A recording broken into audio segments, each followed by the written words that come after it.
I pledge allegiance to the flag of the United States of America and to the republic for which it stands, one nation under God, indivisible, with liberty and justice for all.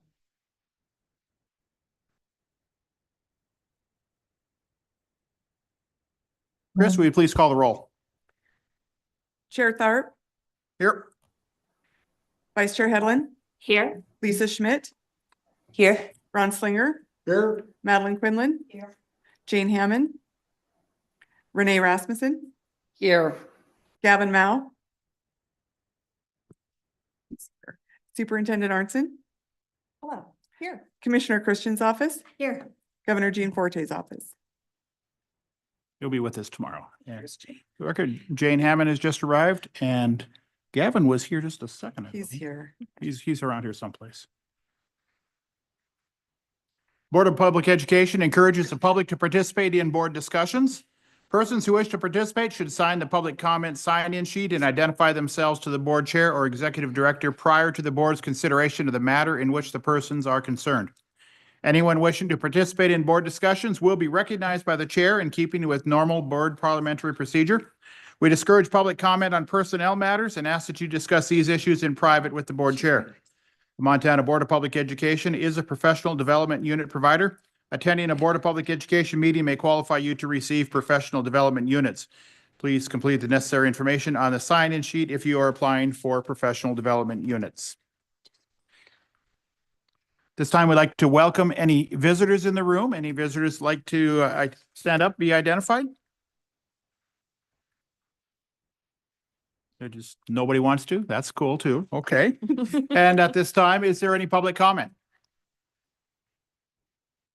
Yes. Hit the green button, please. Thank you. For once, I'm too tall. Kim Popham with MFPE, for the record, POPHAM. And I just wanted to say thank you so much to you for sending letters to our presidential nominees. I don't know if you put this in your report and I'm stealing your thunder, but we've had some amazing teachers in Montana get nominated for the Presidential Award for Excellence in Science and Mathematics Teaching. And it's, to me anyway, it is an honor to be nominated, and I really, really appreciate you recognizing them by sending them a letter. So thank you so much. I really, really appreciate it.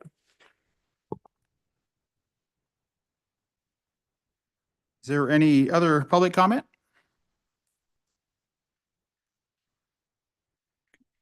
Seeing none, we will proceed with our consent agenda. Board members, this is on page 11 of your packet.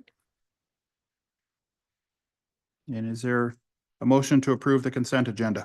I'll make a motion to approve the consent agenda as presented. Dr. Slinger with the motion, seconded by Madeline. Any discussion? Any discussion? All those in favor of approving the consent agenda as presented signify by saying aye. Aye. Any opposed? Motion carries. Entertain a motion to adopt our agenda. So moved. We got a motion by Madeline. Is there a second? I'll second it. Seconded by Lisa. Any discussion? Those in favor of adopting the agenda signify by saying aye. Aye. Opposed? Aye. Motion carries. All right, moving on to item number 1, and I'd just like to we're going to welcome, but I'd like also to welcome Casey Bertram, the Superintendent of Schools for Bozeman, and he has a welcome for us.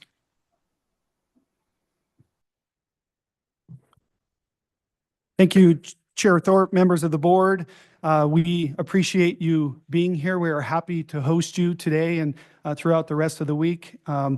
In front of you, you have a blue folder. If you wouldn't mind taking out the blue folder, I'll run through a few quick items as an introduction to Bozeman Public Schools.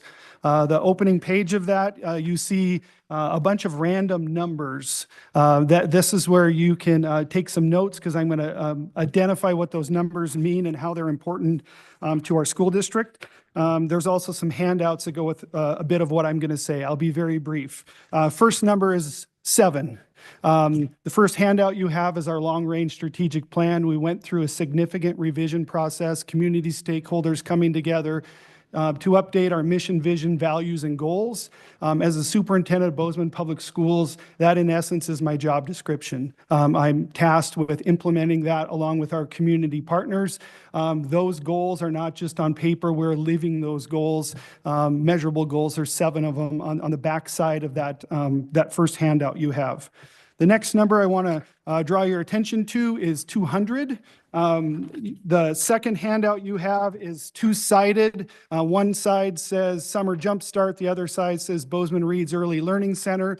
200 means we had over 200 students participate in the first annual Bozeman Summer Jumpstart program. Thank you to the legislature, to the Board of Public Ed, Montana OPI for making that a reality. Those were incoming kinder through 3rd grade students that had the benefit of 120 hours of robust instruction by our educators. We also worked really hard to reduce barriers, providing transportation, providing food service, providing social emotional support, and also childcare, partnered with Greater Gallatin United Way so that they could do Jumpstart in the morning and a full-day summer camp in the afternoon. And a big thank you to our school's foundation who provided scholarship opportunities for all free and reduced lunch students, so they had camp for free to support our families. Next number on your page is 72. If you flip that page over, Bozeman Reads Early Learning Center. This is again the target early literacy legislation. We opened the doors to a new early learning center at Morningstar Elementary. Similar to many large school districts in the state, we were seeing some declining enrollment in our K-5 schools and had the opportunity to co-locate our special education 3-year-olds and 4-year-olds, along with opening the doors to 4 brand new classrooms for targeted early literacy intervention for 4-year-olds. We hope to expand that to 6 classrooms next year. It's part of your tour tomorrow. You'll get to see those little ones and our staff members in action. Again, we don't do any of this work alone, so there's a long list of community partners there. Bozeman Schools Foundation raised over $250,000 to open the doors to that facility and all the furniture and fixtures that goes with that. Greater Gallatin United Way provides after-school care for our kids. Montana State University, we've partnered with them to train their pre-service pre-K teachers, and it's sort of a lab environment for them. The World Language Initiative serves multilingual English learners during Summer Jumpstart. And then we were at risk in our community and in Park County of losing federal Head Start opportunities for kids, and so we are a Head Start location for all of our Head Start eligible kids. Next one, I'm going to go quick. 90. 90 is the approximate number of belly buttons you will see tomorrow at the Bridger Charter Academy. We call it Montana's first charter school. We've had a Bridger charter program approved by this board since 2016. It equates to about 46 A and B. None of those students spend their whole day in the Charter Academy. It's a combination of Gallatin High, Bozeman High, and Bridger Charter. 5. 5 is the number of model PLC sites or promising practices schools we have in Bozeman Public Schools. So through the research on professional learning communities under the umbrella of Solution Tree, we have the only 5 recognized model PLC sites in the state of Montana. Here in Bozeman, they're all at the elementary level. We blew up the master schedule in our middle school and our high school as well. You'll see that when you're in the high school tomorrow. We're in a block schedule model, which affords opportunities for collaboration time for all of our high school teachers within the schedule, and then also an intervention extension period for all kids who need it 4 days a week within that master schedule. Changing a master schedule is very challenging. We're excited we're on the back end of that. I missed an important one. 532. 532 is the number of multilingual English learners we have today in Bozeman's public schools. That number will be more tomorrow. We've seen a 156% increase since 22-23. That is now 7%, over 7% of our student population, multilingual English learners, predominantly Spanish speaking, predominantly tied to tourism and construction in the Big Sky Yellowstone Club area. With that is incredible opportunities. It's increasing the diversity of our schools and also incredible challenges. We have dedicated general fund dollars to grow staffing from 2 FTE to 10 FTE, supporting those kids across our K-12 schools. 80%. 80% is, when you go back to the long-range strategic plan, we have a placeholder for a staff well-being goal. We used some well-vetted surveys recently and determined that we have over 80% of the adults within our district consistently feeling stressed and overwhelmed.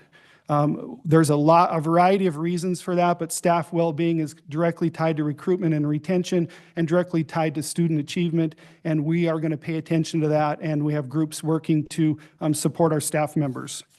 And then the final one, 1/3, similar. I just talked about a staff well-being goal. We have a student well-being community group that was meeting over here all day. They've met 3 or 4 times with stakeholders from all of our local nonprofit organizations. We had a student voice in the room, teachers, counselors coming together because we have 1/3 of our students in middle school and high school on the self-reported YRBS survey showing depressive symptoms. And so we are, as you are, engaged in supporting the mental health of our students, and we're excited to launch a 5-year plan to turn those results in a more positive direction for our community. With that, the final thing in your packet is our annual report from last school year. I know that please take time to check that out. It explains who we are and why we do what we do. And again, I just want to welcome you to Bozeman Public Schools. Thanks for using our facility, and thanks for all you do for Montana's public education students. Thank you, Casey. I've shared many times that the ability for this board to actually get out into and meet in our schools is a real joy. I mean, there is something to be said about being able to meet in the historical Capitol building, but actually getting to be in our schools is where it's at. And so we greatly appreciate you hosting us here. Thank you. Moving on with my report, I've got a few things here to share. Thank you, Kim, for noting the letters to the math and science presidential honorees or nominations. One of them happens to be a teacher of mine who has been in the profession for, I think, over 40 years now. And earlier today, we met with the Council of Deans of Education and talked about the challenges that we're facing. And a lot of it came back to what Casey just alluded to regarding recruitment and retention, and trying to figure out how to maintain. And with those numbers, I wish that I could tell Casey that those are anomalies, but those are statewide and probably even worse in many areas as well. And so being able to honor the teachers that for excellence, that's what we're here to do and support as well. On with my report. Out of the 7 positions on this board, the governor's office is going to need to appoint 2 replacements over the next few months. As such, I have been talking to several people around the state who are curious about this board and what they do. And a common question I've been getting is, what is the time commitment? My response has been consistent. I say it's not too bad as long as you don't get elected chair. Then the time commitment amps up a little bit. But and these past 2 months have been wild, lots and lots of work. But as I have told everybody, that this is extremely rewarding work, and I'm honored to be allowed this privilege. Since our last meeting in Livingston, participated on the panel to select our 2025 Teacher of the Year, and Dylan and Susie and I were on that original team working with Elsie back at the OPI 7 years ago to bring that back under the Office of Public Instruction. And it was a real honor to be able to be on that team to help select our Teacher of the Year this year.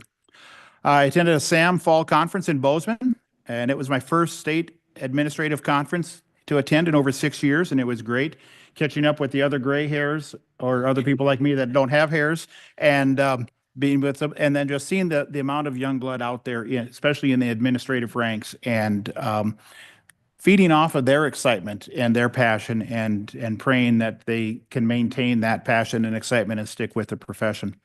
From there, I went on to Havre and presented at a conference on how to work with schools, and this was at a behavioral health summit on trying to get people who are passionate about student well-being and mental health, how to get them to be able to communicate and know how to work with schools. Attended the National Association of State Boards of Education meeting in Louisville, Kentucky. It was a great 3-day conference. Speaking of the time commitments, it becomes a 5.5-day conference to be able to get to a 3-day conference from Eastern Montana with travel. But it was really interesting there. And the great thing about a national conference is, not just the contacts that you make with the people from around the country, but seeing that we're all facing the same issues and it's similar things. I mean, recruitment, retention, scores, challenging test scores, how to get student achievement up, student mental health challenges. There's nobody out there that is in an island by themselves. We're all facing the same challenges. And so it's refreshing to be able to not only commiserate with others who are going through the same issues, but then also being able to bounce other ideas off of people to find out what is working out there.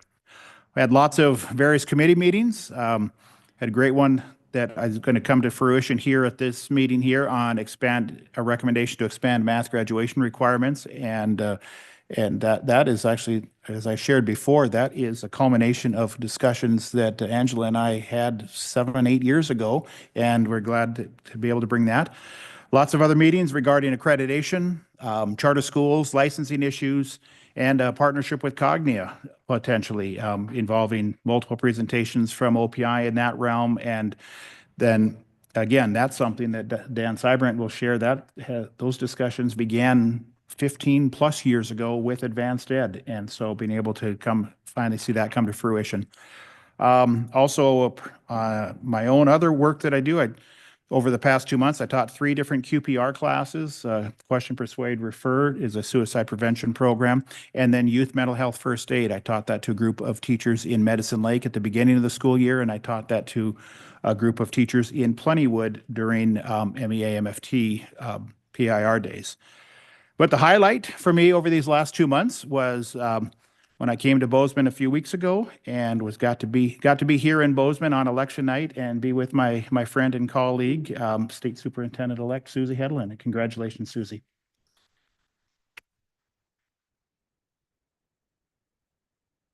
And I don't believe that there is any way that the governor's office will allow her to continue to serve as our vice chair while also being superintendent. So she is one of those 2 positions we're going to have to say goodbye to. So. And that is it of my report, unless anybody has any questions of me. All right, seeing none, we'll move on to item number 2 and our executive director report. McCall. Thank you, Mr. Chair. Just really want to thank Superintendent Bertram and Mike for helping us with everything for this meeting. It is a challenge sometimes to sort of pick up your operation and head from community to community, school to school, and make it all work. And so we're really grateful for you guys and your help. And this room is beautiful. We could not ask for a better spot. So thank you so much. Really appreciate it. Earlier today, our board was able to meet with the Montana Council of Deans of Education to discuss ed prep programs, student well-being, staff well-being, all sorts of topics came up. It was really a great opportunity. And I think our board members got a lot out of it. I think the ed prep programs got a lot out of meeting our board members and putting a face to the names. And so I think it was a really good use of our time and just grateful for their participation. Before I jump into my report, I'm actually going to turn it over to Board Member Quinlan to talk a little bit about the Systems of Education report and the meeting that you went to here in Bozeman, actually, a couple months ago. So Board Member Quinlan, take it away. All right. Thank you, McCall. And I see that Gary Lucine is here. Gary was the brain trust behind a 2-day meeting that was held in Bozeman, October 2nd and 3rd. And it convened as a consensus-seeking process to try to help develop and discuss the system of education for Montana. And the language system of education refers to Article 10 of our Constitution. It is the goal of the people to establish a system of education which develops the full educational potential of each person, and equality of educational opportunity is guaranteed to each person of the state. 38 participants. I'm going to take Superintendent Bergstrom's and do it by the numbers, but 2 days, 38 people. And some of the things I highlighted, just a few, that the group talked about the need for more informed individuals who really understand the impact of policy decisions on schools real time. So legislative decisions, Board of Public Ed decisions, perhaps Board of Regents decisions.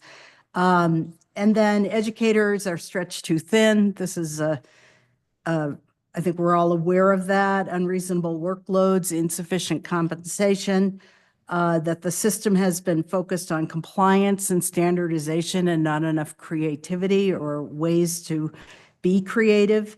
And then the importance of student and teacher voice was really stressed in this group. I think we have a lot of organizations that do advocacy for the state, but one of the bigger conclusions of the group at the end of 2 days was trying to set up a process where people, all the stakeholders are at the table, including more parents, teachers, and students, in addition to the kind of classic education advocates. It was a lot of small group discussion. So there is a 52-page report that if you'd like to look through it, you can see many of the individual concepts. I understand that a group is going to make a presentation at the Board of Education meeting on Friday afternoon. So I'll stop there, but I was glad to participate, and it was a very engaged group of people. Thank you. Perfect. Thank you, Board Member Quinlan. Really appreciate the synopsis on that. And I know we'll have some time to dig in if folks have follow-up questions. Before I jump into my report, I also put on your seats the Great Work of Montana's Public Schools publication. It's something that our education organizations put together each year. You can go through it and see that there's a number of questions that are asked and responses. I will point you to page 6, where it asks the question of who among the following public employees and officials do you trust when it comes to deciding what's best academically for students in Montana. And although 17% may not seem like a lot, it was the second highest ranking for the Board of Public Education. And so I think that says a lot about all of you and your ability to pick up the phone when folks in our schools or communities have questions, and the really great work that you guys have done. So just thought that was worth noting. There's lots of other really good information in here as well. If you have questions, you can call Rob Watson. To jump into my report, Mr. Chair, I say this every time, but we've been super busy at the office since our September meeting. In fact, I've traveled every single week since our meeting in September. Most of that has been to the Mass regions. It was a personal goal of mine this year to go to every single Mass region, all 9 of them, this fall, which they were held in Glasgow, Havre, Manhattan, Lockwood, Great Falls, Lewistown, Miles City, Missoula, and Evergreen. Truly a great experience. I hope to do it every year, maybe not all in the same 3-month period, but it was really worthwhile, and I gained a ton out of doing that. So I'll definitely try to continue doing that. A lot of the work that I would typically give you updates on are actually on our agenda, so I'm not going to go over those in detail, but I will give you sort of some updates to some of the things that we're doing in a shorter fashion. And certainly if you have questions, please stop me as I'm going. Back in September, the Education Interim Committees met, both the Ed Interim and Ed Interim Budget Committees. They did authorize the Board of Public Education to have an agency bill, which basically just means that we can run a piece of legislation for some cleanup, and they sort of gave us their blessing. They certainly didn't approve it by any means. So I've been working with Pad McCracken at Ledge Services and Paul Taylor at OPI to draft some legislation around some of the cleanup items from the public charter schools that we really grappled with, trying to figure out what those expectations should be. And so really trying to build those into the legislation so it's clear to us, clear to schools that are applying, and there's no questions in some of those areas. Senator Emmerich showed interest when I spoke with a committee back in June, I think, on this topic. So I've reached out to him and working with him to see if he's still interested and willing to run this for us. Additionally, Rep. Beatty, who chairs the Education Interim Budget Committee, he asked us to put together sort of a list of the things that the board has been working on based on their directives to us and sort of new roles and responsibilities over the last 3 legislative sessions. So I've been putting that together. Think things like advanced opportunity, transformational learning, educator licensure fees, early literacy, public charter schools. There's really actually a lot when you start to think about it. So I'm putting together that list and I'll present it to them at their December 16th meeting. I know Board Member Hammond is going to talk much more about charter schools on the public side, so I'll give you a quick update on the Community Choice School Commission. We've attended their steering committee meeting. We've also attended one of their commission meetings and staffed that. I know Trish also has time on our agenda, and she'll be giving you some updates that you may have some questions about tomorrow. You know, we really have been working through this year 2 of the public charter school process and what that looks like.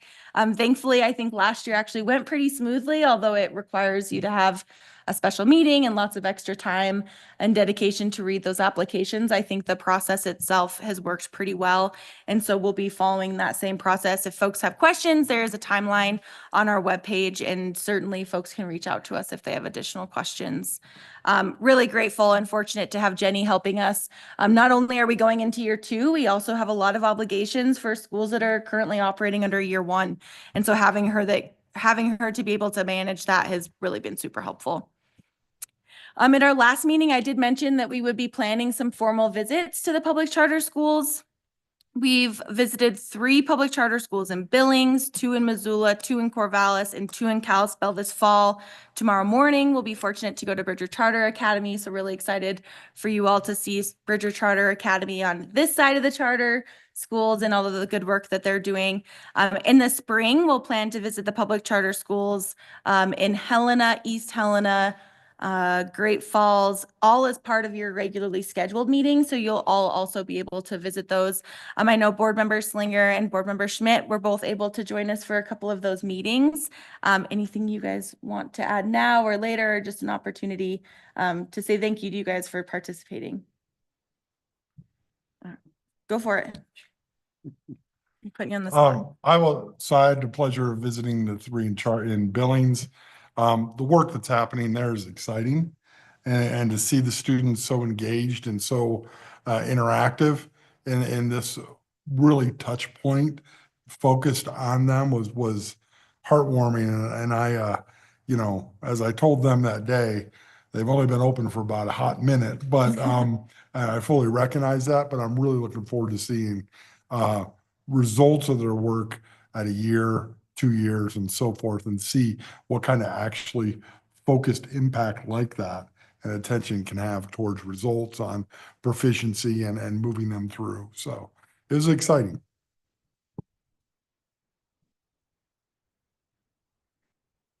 I really enjoyed seeing the teachers be so enthusiastic.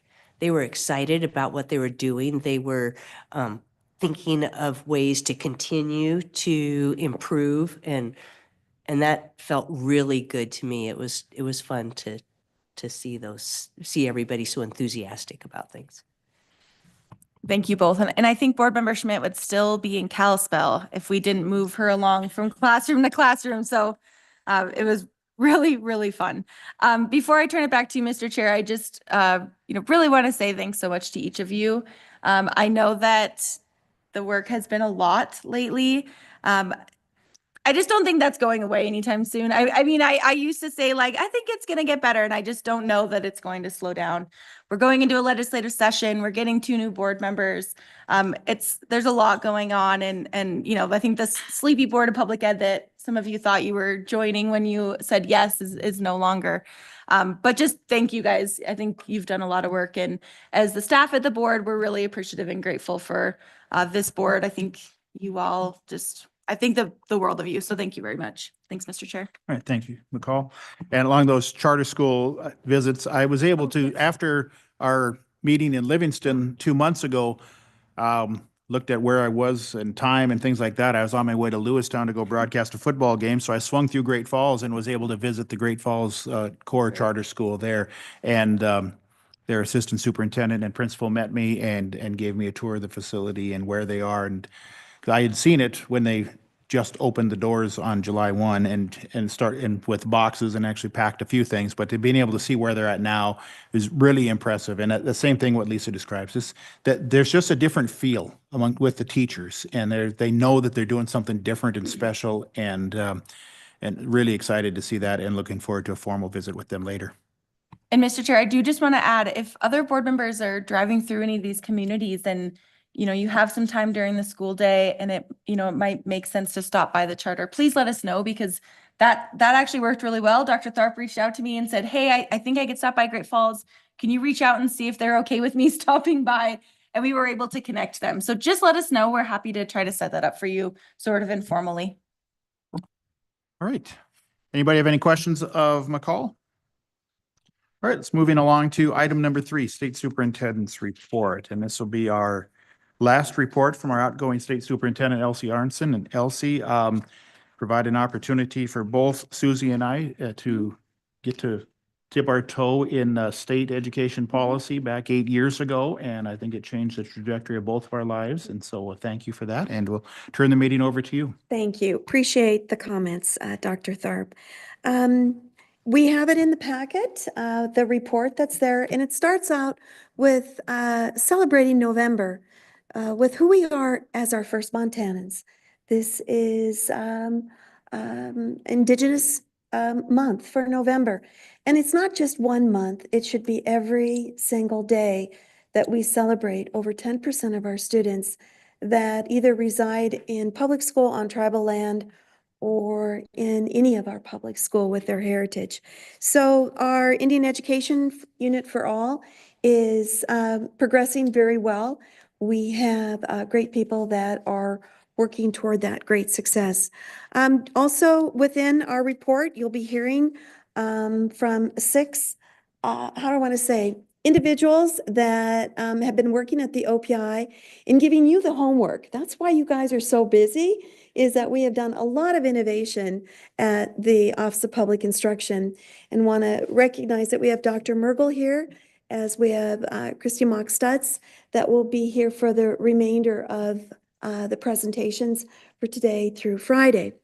Would also like to share that legislative-wise, as of 10 o'clock this morning, there are 1,774 education bills. And that includes all the bills. So in other words, not just the tax bills, not just the education bills, all the bills. And I say those are education because we do have a new legislature that will be sitting. Of those 1,774, there are 135 that deal specifically with education titles. We have 54 that are generally revised that haven't been peeled back yet to know exactly what those might need to be, but there is quite the gamut. I'd also like to share that the governor's budget came out on Friday. Very pleased. As Angela, we discussed present law, which means inflation and all of those were recognized by the governor's office. Also, and I owe this to Dr. Mergel, the recognizing of our secondary assessment as we move our partnership that has been long-standing with post-secondary, move it into a realm of a Montana-made secondary assessment to satisfy the federal government requirement. I also want to say that the new proposal for honoring Macy in a budget line item has also been presented and accepted at this point by the governor's office. And I think that tandems right in to where we are in November. Honoring our teachers, and I want to thank the comments about honoring quality educators, all of them in professional development of where they are. You'll have a licensing proposal that is coming forward from our CFO, April Grady, that you'll be meeting with her. I think you've met her once before, but you'll get to know her a little bit further. But Dawn Sievers comes from Power Montana. What a great opportunity many of you had here to be able to be part of unwrapping what that next Montana Teacher of the Year is. I just had a conversation with her and the National Montana Teacher of the Year that comes from Tennessee. And 2 of those teachers, when you get them together, it's amazing what synergy there is in just recognizing not the deficit, but recognizing the success all across our nation.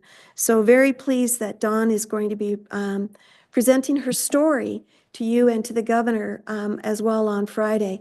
It is her story, if you were ever part of that initiation of who she is. It's her story that is probably the most powerful discussion that I have had in a long time of why she's a teacher. And I think if we can understand all of our history of why education is passionate to each and one of us on our journey in education, you'll recognize Dawn's as Montana's Teacher of the Year. So ESSER funding is exciting at that. We're doing closeout. We did get a waiver. We were one of 27 states, 3 are pending right now, to be able to have a little bit more of allowance through February on the ESSER fundings. And that is more for administrating as we do the closeout with our schools. We all know that October 1, since 2020, the 100 and majority of our school districts have begun that process, but 200 of our school districts of almost 400 have crossed the finish line in closeout. So there's a lot of work yet to be done on this through the good work at the office. And more importantly, a big shout out to our school districts. The pandemic was one thing. The inflow of the $600 million into our school system really, you talk about workload that you've had to do as the board, that we have done at the agency. But I recognize even here in Bozeman, it was quite a journey in order to use what the flexibility of these dollars allowed for, and yet understand that the sustainability of those dollars would go away in October of this year. So it's been quite the balance of recognizing what the good dollars were, how we could use them for the remediation of the virus, but then also use them for innovation as we moved forward and progressed further. So good shout out to your team, Superintendent, in working through with the Office of Public Instructions team, as well as we close out these dollars. But there are people that are waiting here in our beautiful Zoom world, and I know I have 6 reports that we could go ahead and go forward with. And so with no further ado, or questions that you might have from our good people that are going to be giving here, at this, I'd like to turn it over, Mr. Chair, to the reports that are waiting. And I believe the first one that we have up in front is Cedar, we have with you. Yes, you've got the big sky blue waiting, and very excited about the assessment update. And more importantly, about what Montana, the only state in the nation, is doing in innovating what success looks like closest to when learning and teaching occur in that classroom. Again, we're the only state in the nation that is doing this. So Cedar, if we could then, let's go ahead and have a simple understanding of what does the assessment look like for Montana students and teachers. Thank you, Superintendent. And I just want to ensure that everyone can hear me okay?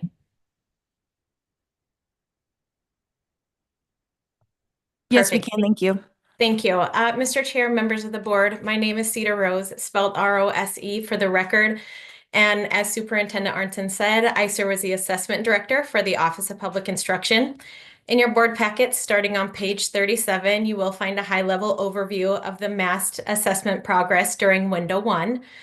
Students began testing on the first day of the MAST window, October 14th, and testing concludes this Friday, November 22nd. As of 11 o'clock this morning, we had 96% of students statewide complete all assigned ELA testlets, and 89% have completed all assigned math testlets. We are proud to report that score reports are delivered weekly during the window, providing actionable data both at the student and the classroom levels. Additionally, schools can use the KITE parent portal to make score reports accessible to parents as soon as they are released. To date, over 17,000 parents statewide have portal access, and more than 800 parents have logged in or downloaded their child's score reports. The success of MAST would not be possible without robust training and field support. Last month, the assessment team conducted 3 full days of system test coordinator workshops. Weekly training sessions were held leading up to and during administration. Collaboration with teams from standards instruction and professional learning, special education, accreditation, those ensured comprehensive support for Montana's diverse educational communities. Our assessment team has actively observed MAST administrations across the state, from Flathead to Webull counties, gathering insights and ideas to refine our approach further. But what I want to share with you more than any of this is what is happening due to providing Montana students and educators with high quality and instructionally aligned information in a timely manner. This is what we're hearing from the field. From a superintendent in Central Montana. Overall, we hit the mark with this and will be copied by other states soon enough. It is excellent and will benefit our teachers and students for once, rather than some once-a-year tests that no one remembers or follows up on. That same superintendent shared that their district has established data review days at the end of each window to give uninterrupted time to his educators to review data and have conversations about instructional practices and student learning. Feedback from a Western Montana school. The kids are liking testing a lot better. It aligns better with what we have just learned, and testlets are shorter. Another district shared, our teachers are super happy with how easy it is to administer testlets. And another, the kids are excited every week to get the results and see how they did, and the teachers are getting great use out of them. I want to conclude by sharing with you a message I received from a teacher I had the privilege of working with for 10 years before I moved into this position. Along with full-time teaching, she provides reading tutoring in the evenings. Last week, she called to tell me a parent of a student she works with shared the student's massed score report with her before a tutoring session because a parent thought it could help support her learning. She texted me later that night and said, "Never once have I been able to use a standardized test score to guide my tutoring. How cool is that that parent shared it with me?" The massed assessment is proving to be an invaluable tool for educators, students, and families. While we remain committed to ongoing improvement and feedback, it's truly inspiring to see how this initiative is already enhancing learning across Montana. Thank you for your continued support as we work together to ensure this model meets its full potential. With that, I stand for questions.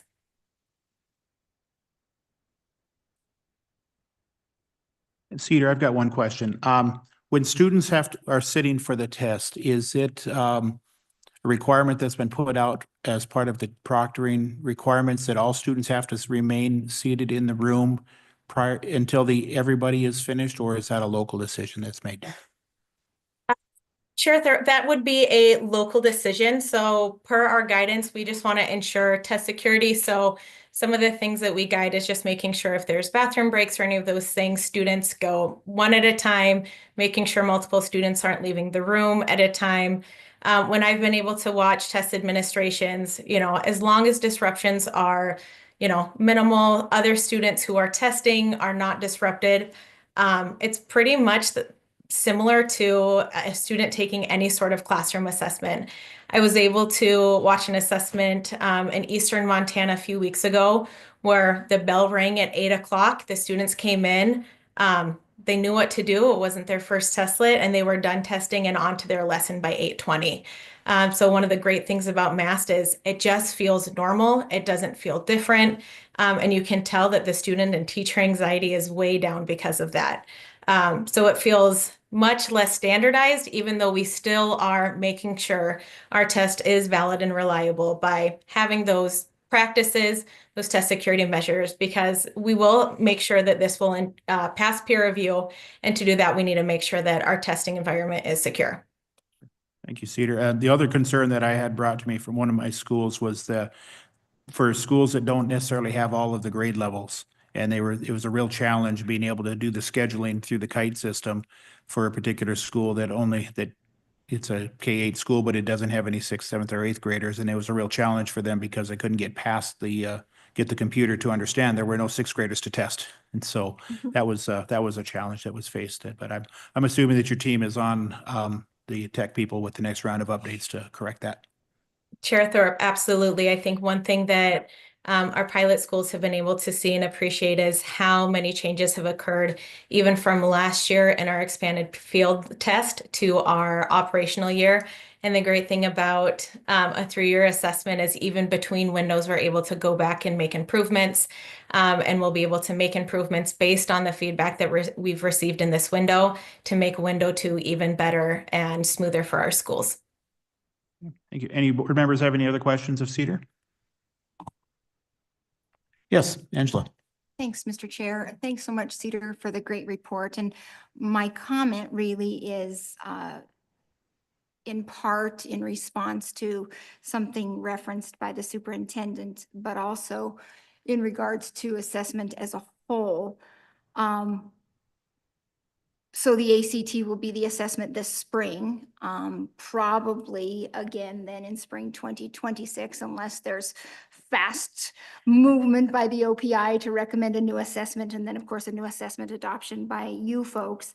But knowing that beyond that, we might have a real opportunity to think outside the box and think about what we've learned perhaps from the conversation today that Cedar just rolled out and conversations that she's had with us before in that regard.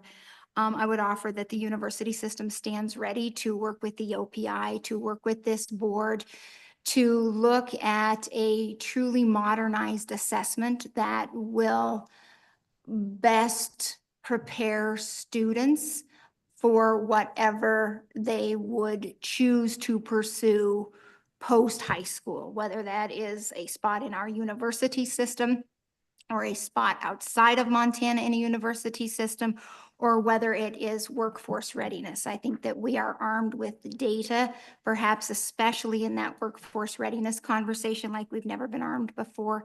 And we would look forward to working with the new superintendent and with this board on really creating something that would be meaningful to students and their families as they chart that next step. So I really appreciate hearing this update, Cedar, and I think it's just prompting me to be very excited about what some thoughtful Montana innovation can mean for students and their families. And we look forward to being a part of that dialogue as efforts move forward with the OPI and with this board. Great. Thank you, Dr. McLean. All right, if there's nothing else, back to you, Superintendent Arntzen. Thank you. And if I could also add to this, I want to put the sense of urgency to this.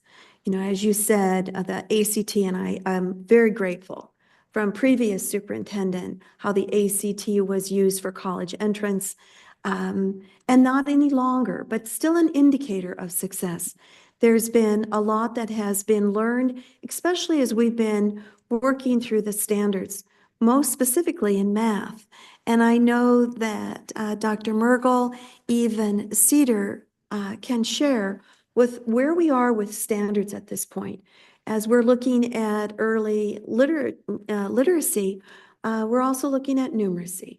And I think all of that is a trajectory of what it is, how we teach, what it is that we do teach, when we teach, all along the continuum. So pleased that the Council of Deans is brought into this as well, as they are being, we're sharing with them, we're getting information back on what does it look like to teach math when you teach teachers?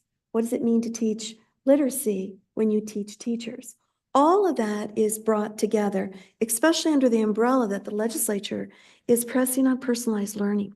So we have a lot of work yet to do, but very pleased that we're in our third year and it is the statewide assessment, and so proud of how our team is working through instances right now to forward success even more so as we progress through this school year, that everyone is taking MAST. And my granddaughter Piper, you know, she's 5th grade at Poly Elementary where I went, and she says, Maymay, she says, we don't have SBAC anymore. I get this thing done in 15 and I'm out to recess. So it is a very normalized aspect that Cedar is talking about. It's something that is calming the water of being stressed about assessment and part of the learning continuum. With that then, I'd like to open it up. We do have Carrie Koba that is next. Carrie's going to share with us about where we are with the federal government and our federal partners. Thank you. Thank you, Elsie, for that, Superintendent Arntzen. Good morning, good afternoon, Dr. Thorpe and members of the board. My name is Carrie Koba, and that is spelled K-O-U-B-A for the record. I serve as a senior manager for improvement and engagement at the OPI. And today I'm here to provide an update on federal programs, specifically in 2 current initiatives, one being Attendance Research Project and the other being a Teacher Mentorship Project. So the attendance research project, we are partnering with the University of Montana, the College of Education, to research attendance issues and solutions in and for the state of Montana, specifically with our lowest performing schools. This is a 3-year project to include regional focus groups with students, families, communities, and educators, outreach nationally, looking at data in other areas to look at key themes.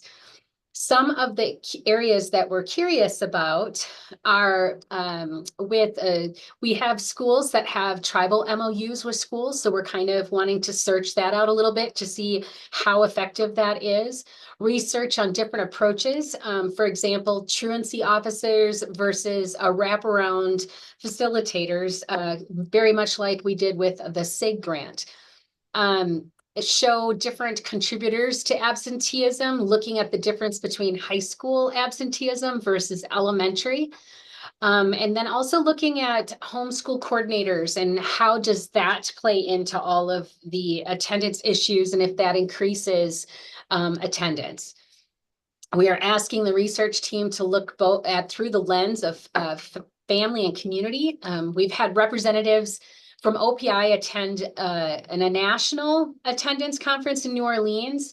And one of the common themes at this international conference was about 90% of absenteeism is really related to outside of the school altogether.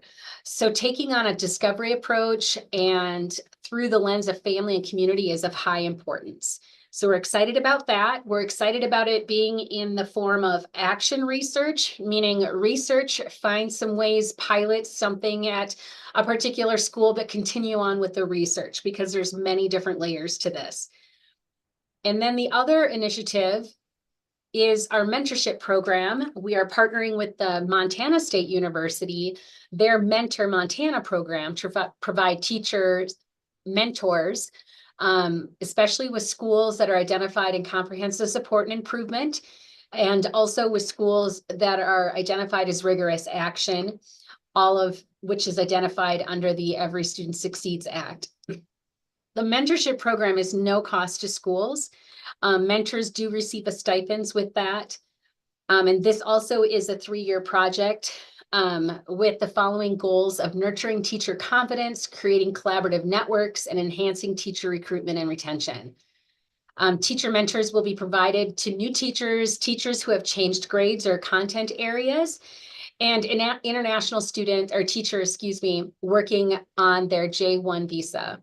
And currently, we do have 103 teachers in the process of getting a personal mentor who has taught or is currently teaching in the same content area or grade level. And last weekend, the MSU mentor-mentee trained 62 new mentors to support this effort. The program works to connect mentors that align grade level and content area with a focus on content, curriculum, and instruction that is non-evaluative. This is the end of my report, and I stand for questions. Board members have any questions? No? Well, thank you. Thank you. I do recognize that at national conference, they're talking about reimagining what teacher teams look like within a classroom, even a classroom in rural Montana. And having lead teachers, having record keepers, having experts all share for that personalized learning view. And I believe that's exactly where we are with what Carrie has just discussed. So I would like to move on to the annual data collection and data modernization. I do know that I have a conflict at 3 o'clock. We are presenting to a group of legislators at 3 o'clock. So if I could move that down, Mr. Chair, and have our accreditation update with Crystal Andrews at this point, and then we can move back after content standards then, and then into when I have the annual data collection and the data modernization, if we could. Excellent. So that means, Crystal, you are up. Putting me on the spot. Thank you, Superintendent. Good afternoon, Chair Tharp and members of the board. My name is Crystal Andrews, spelled A-N-D-R-E-W-S for the record. I am the Accreditation and Licensure Senior Manager at the OPI, and I am here today to give an accreditation update for the current school year. Excuse me. So you will be on page 48 in your packet. We have been very busy in accreditation since my last update. The Criterion Reference Guide was released as promised on September 23rd. Some of the major changes that stakeholder think tank focused on included the removal of language for scoring. It no longer says strong, moderate, or limited within the scoring rubrics. All rubrics have been written in alignment with ARM, and every scoring rubric matches the template for the platform. Each rubric also has a guidance section to help districts along with sample evidence examples that were developed by the think tank. Excuse me. The accreditation team has held work sessions, and most recent a work session for new superintendents on November 1st to review the Criterion Reference Guide for this year. We also reviewed the process, what the process was for last year, and to answer any questions. We have professional development or work sessions scheduled for each area of the year 2 ISAP components. Last week, we partnered with the OPI's assessment unit and offered a session on assessment plans. It was requested by districts that the team offers work sessions before the due date, where districts can sign up for sessions to ask questions, review evidence, or technical support. We will begin these sessions mid-January and offer them each week up until February 28th, which is the final day for submissions. This year, public charter schools will be included in the accreditation process. Public charters will be submitting evidence for Part 1 and Part 2, along with the framework criteria set by the Board of Public Ed. I would like to highlight and remind the board that the implementation of the new process for accreditation has been divided into 2 phases. Last year being the first phase with the foundational elements of the Integrated Strategic Action Plan, which was rubrics A through J, and this year finishing the remaining elements of the ISAP with rubrics L through R. The 2 years combined equals a full accreditation process. Going forward, districts will be prepared to complete the process on a 3-year cycle. As the process for this year starts to wind down, we will reach back out to our think tank and to reconvene to discuss next steps in those 3-year cycles. You can see on the timeline, the months of March and April will be dedicated to checking data, training, and beginning the evaluation process and creating a preliminary report for districts to view. The OPI will be prepared to present the final accreditation report to the board at the May 2025 meeting. At this time, we will also share information about the 25-26 process. And the final thing I would like to share is the status of the accreditation platform. We are on track to have the system launch on December 2nd. The past few weeks, the accreditation team has been reviewing and testing the system. Tomorrow, members of the think tank will have the chance to see the system and test and provide feedback as district users. We were happy to share a little bit of the platform with members of your accreditation subcommittee last week. The feedback we received from you has already been addressed within the system. The week of the launch, the OPI will be available to support districts with technical support, along with providing a virtual session and tutorial on the system that will be recorded and available on the accreditation website. It's hard to believe we are already talking about December, but here we are. We are excited to share the system with our districts and anticipate much happier administrators when they go to navigate and work within the platform. And yes, there is a save button along with many other features that will hopefully help our efforts to make this year, our second year of the accreditation process, much smoother and even more successful. And with that, I stand for any questions that the board may have. Thank you. Board members? Mr. Chair. Member Quinlan. I don't have any questions, but I just wanted to thank Crystal for giving Chair Tharp and myself an opportunity to see the new system that's rolling out. And I think we both thought it looked very user-friendly, and hope we have a very successful launch. Thank you. Anybody else? Yeah, I had to admit during that, I'm actually looking forward to this process. I I don't think I have ever felt that way about the annual data collection or anything of that sort, but I really want to shout out to Crystal's team and how responsive they have been. While we were online looking at this, I said, this question or this statement, this just doesn't really make any sense to me. Is there any way we could revise it? And it was edited on the fly. And so earlier when Cedar said that, well, yeah, there's updates that are happening to Kite all the time. I know that there's updates that are happening to this process all the time. And I'm just really looking forward to it. And I am confident that the OPI will look with favor upon my next report, and I won't have to come to you mea culpa next time around because the directions are extremely clear. So thank you, Crystal. Thank you, Chair. So Dr. Tharp, we have to giggle on that one, and I very much appreciate that. One of the things, these are very expensive contracts. And so having the relationship and holding the vendors accountable for a Montana-made system is exceedingly important.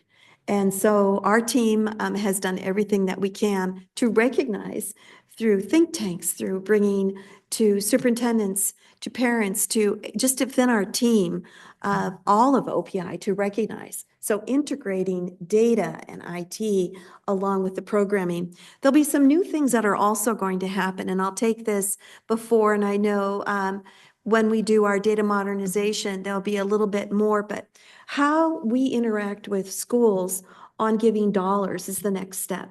And so that there is a reflection back that receipts are real time, that dollars flow in a real time manner, and payments are made in a real time manner as well. I mean, remember, we are $1 billion industry in public education that comes from that graciousness of that taxpayer. So bonifying that in the future is what's going to be unrolling as well. But we did give Crystal a crown though, right? For all the work that she has done through her accreditation and working with the team. So with that, I'd like to go ahead. We have Marie Judish, who's going to visit with us then about standards and how much revision we have done. So Marie, please. Yes, good afternoon, Board Chair and members of the board. My name is Marie Judish, that's Judisch for the record, and I'm the Senior Manager of Teaching and Learning, which is overseeing the content standards revisions. Currently, we are in flux with our English Language Arts content standard revisions, and you'll find my report on page 50 to follow along. We are very, very close to wrapping up our proposals from the superintendent that will come to the negotiator rulemaking committee. Today, I'm going to review a little bit of the process as well as what the overview of the proposed standards are.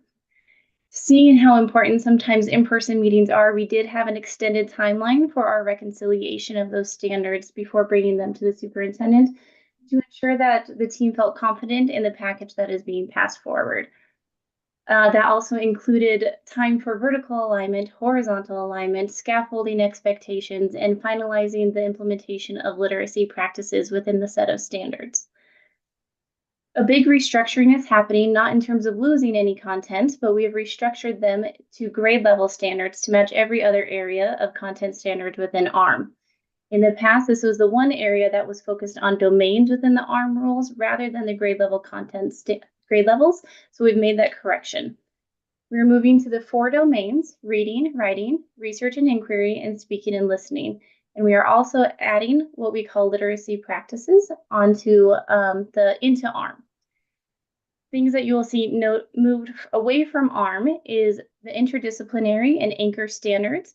As though they are very important, the team decided that it was much more relevant for educators to have those in guidance documents, and they did not need to live within ARM themselves to really have anything. They were really just more redundant than anything and did not add more to what teachers were able to bring to their students.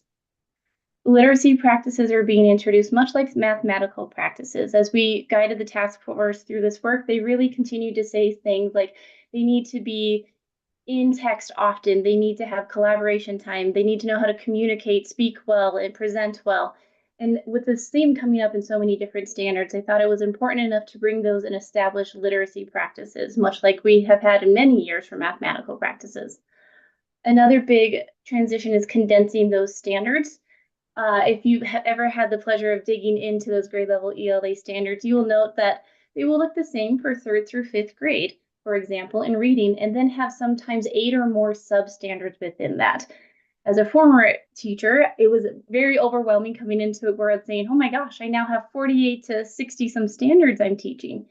What this does is it does not take away any of the rigor or the content. It actually cleans it up and clarifies what every teacher needs to bring to their students so that they can know and do those things, but also having robust guidance documents that does not limit those standards. So being able to bring in, as you'll see, more authentic integration of EFA within those guidance documents. A glossary of terms, making sure those interdisciplinary standards are called out for our technical educators and social studies and science teachers as well. Another component that was very important to the standards committee is making sure that we have explicit standards focused on the early literacy components to develop proficient readers aligned with the science of reading principles. Beyond that, we are excited to get to negotiate a rulemaking with our orientation here in a few weeks. And then we will hit the ground in Helena for rulemaking sessions beginning in January. With that, I stand for any questions you may have about this process or the revisions themselves. Any questions from the board? Well, I really appreciate the attention to what has to go into the ARM and what doesn't have to go into the ARM, and trying to keep it as clean as possible. That's vital. There's Board Member Rasmussen, please. Thank you very much. I'm very curious as to what happened with all the language standards. Chair Tharp and Board Member Rasmussen, they are not gone. They are just dispersed in a different way. So rather than having them separate, they decided to look at them as oral language and living and speaking and listening, or in writing and making sure the context of language and the conventions and grammar components now live within those two separate domains instead.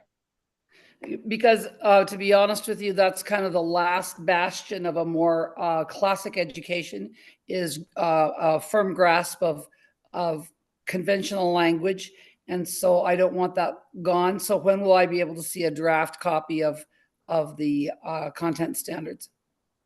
Chair Tharp and Board Member Rasmussen, there are previous review team drafts already on the website on the revisions page. Please note they are condensed quite a bit in themselves, but that's where those robust guidance documents, and I completely agree, as we know the research says, especially oral language, and then continually building that language when it comes to our vocabulary and it comes to our writing, and it is such an important part, and I promise you that it's not gone, it's just redispersed. Thank you. Mm-hmm. Thank you, Renee. Are there any other questions from the board? All right, thank you, Marie. Thank you, Chair Tharp. I just want you to know these are very succinct reports and they're giving them to you very quickly and efficiently. There's so much work behind every single one of these. I just want to recognize the work and the good team that is put forward. The other part is Marie will be presenting information on the economic impact statement. I believe it's really important that when we look at this review of content standards, how we interpret that in the classroom with high quality materials is that next discussion. And there is possibly a mandate to schools to change their curriculum. And I say that very lightly. That's why I enacted that law back in 2015 to have anything that is recognized as a determination that all schools must do, that we recognize the cost as well.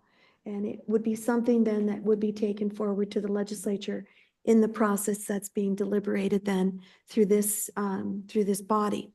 But there's so much work that's gone behind all of this. And Board Member Rasmussen, I appreciate your comments on classical education. Thank you for that. That has been taken into consideration. The next step then, the last two reports, and thank you for allowing some flexibility. We have Anna Horna, who's going to be able to present to you the data collection first, and then the data modernization and where we are with that. So Anna, welcome. Thank you. Thank you. Thank you, board members. Thank you, Chair. Thank you, Superintendent Arntzen. My name is Anna Horner, Hoerner. I am the project coordinator here in the data unit, and I again, appreciate your flexibility in having me join instead of Julia. We've got a couple different meetings going on right now where we're talking about these subjects, so we're splitting some time. So first I'll go over the annual collections update and then ask for questions, and we'll move on to that data modernization update. So that annual collections update, so we have been working very, very hard, our data team, in making sure that we're getting all of that data that we normally collect the beginning of the year. So we did the fall A and B count. We've done previous year graduate cohort and dropout rates. We're getting personnel information. So that terms of employment, teacher class, enrollment and program participation, all of those have been in process these last couple of months since the last time the board met. One of the things that we did again this fall was we had a roadshow where members of our Achievement in Montana, or our AIM unit, went out and visited schools across the state. They visited, I believe, at least 7 schools across the state to talk about these collections, the process, and make sure that everyone, we gave as much information about what was going on as possible. Again, knowing that there's a lot of information that's flowing into the OPI in the fall. So we wanted to make sure folks had all of the information they could to make that as smooth a process as possible. One of the things that we understood, especially this year, is that with some of the legislative changes with those early literacy programs, some of the collections for a couple of districts did change, did have a little bit more information. So we wanted to make sure that they were as prepared as possible for that. As of the time that this report was submitted, we were 100% done with the fall A and B collection and 100% done with the previous year graduate cohort and dropout rate, which was awesome. And it was a huge lift for our AIM team. So really want to shout them out in particular. I'm not sure of the exact number of if we're done with the fall personnel, teacher class, and enrollment and program participation, but I know that those numbers are higher than what's in the report. But just wanted to give you an update that all is going well, and we anticipate that this is going to continue to be as smooth of a process as possible. And we, of course, are always happy to answer any questions from districts across the state that they have about any collections. I know that Julia's contact information is in that report, and you can, of course, reach out to myself or to anyone on our team. We are happy to answer any questions about collections. And with that, I will stand for any questions about this fall collections update.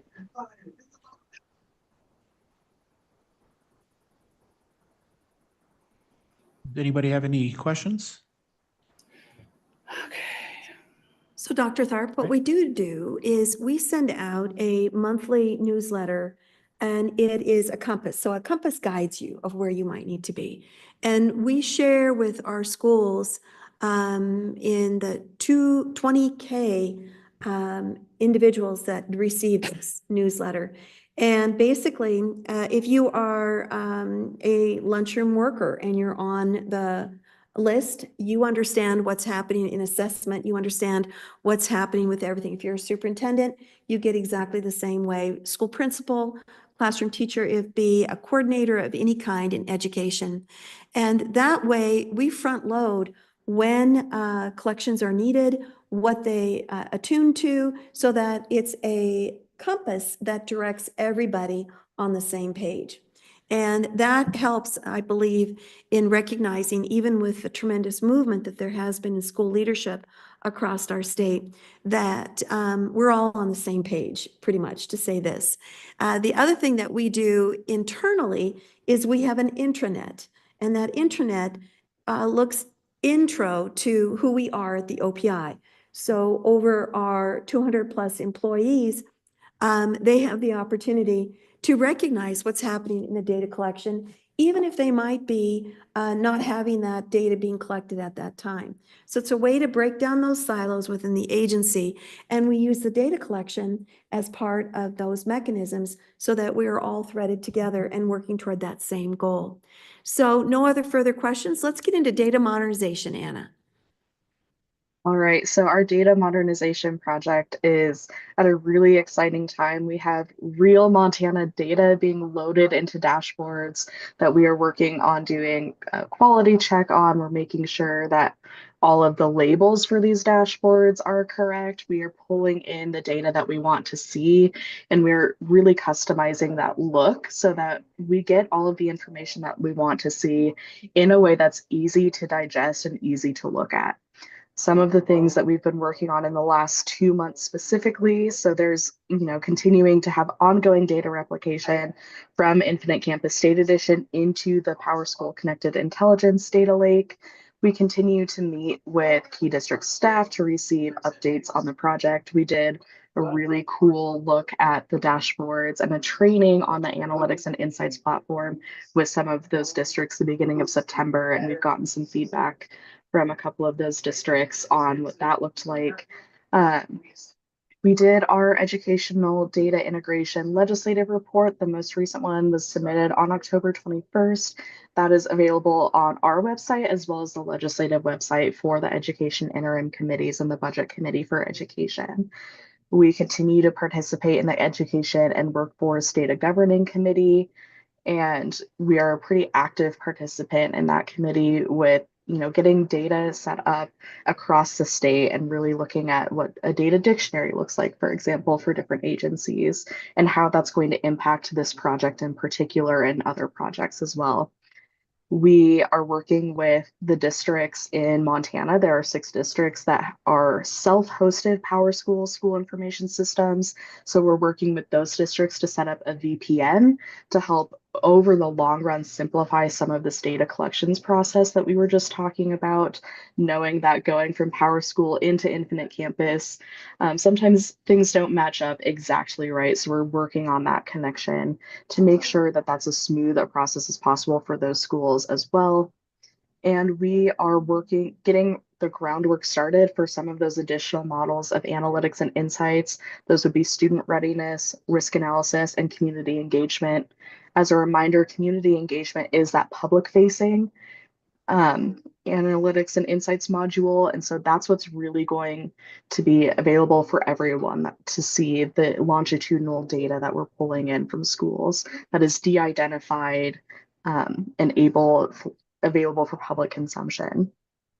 We are also looking at some security solutions to set up the single sign-on so that districts don't have yet another logon to remember coming from OPI. It's going to be the same login that they have. So they just click the link into Analytics and Insights. It's all set up through OPI already. So reducing some of that redundancy, some of that double work from districts is one of our priorities throughout this project. And again, just trying to get all of those dashboards fit, make sure that we have all of that information populated. One of the examples I like to use is when we first started looking at those dashboards, once data first started populating, our demographics dashboard had a mix of grade levels and also some of those demographic characteristics that we see like male, female, white, native, African American, etc. And then there were some random numbers in there, and we didn't understand why for example, 10,000 students, their demographic was number 6. And so we work to identify that and code those properly, figure out all of those. And we're going to be starting our dashboard fitting sessions with PowerSchool, which is really exciting. And we're also working on getting assessment data loaded into dashboards. So this is going to be that one-stop shop for data and for analytics for schools. We are in phase 2 and 3 of this project as is outlined in the report that we've given. So that connected intelligence, analytics and insights implementation, training and rollout is phase 2. We're also working on getting GEMS replication and community engagement implementation going. That will be our next step after we get all of this completed. So throughout the report that we've given, we've given progress updates on different elements of the progress. You can see what's been completed, what's currently in progress, and what we have yet to start. One of the really cool things in this report is we are getting more and more completed and in progress and very few not started. So that's really exciting. We're looking forward to getting this rolled out to the schools and to all of you to see that community engagement side. And I now stand for any questions you have on the data modernization project. Board members? Go ahead.